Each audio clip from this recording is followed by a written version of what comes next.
have the opportunity to meet Richard Doyle and be on this board with him, we were very excited about it. I mean, there was, like Jeff was saying, there was no history of GI resistance that we had. We were in completely new territory.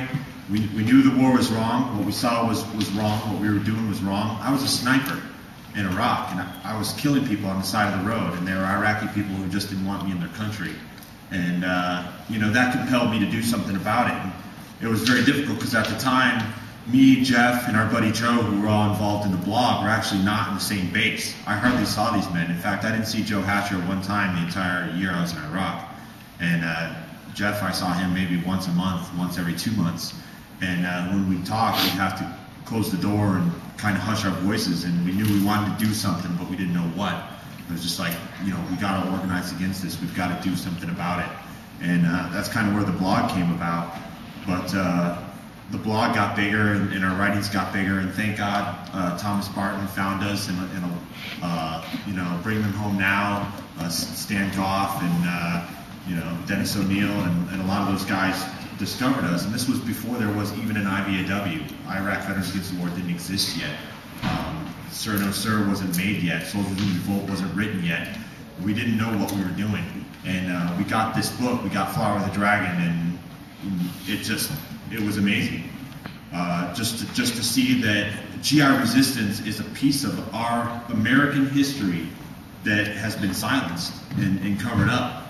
And it made me and Jeff and Joe a lot more proud about the actions that we were doing, knowing that we were following in some amazing footsteps of some people, very courageous military soldiers that were serving their country in a new and different way.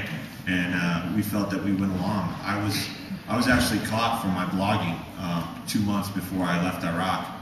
If it wasn't for the book Flower of the Dragon, I don't think I would have survived those times, because it was very scary and very emotional for me. I was under investigation by military intelligence and CID. They were telling me that I was likely going to be court-martialed. I was likely going to serve time in prison for a long time.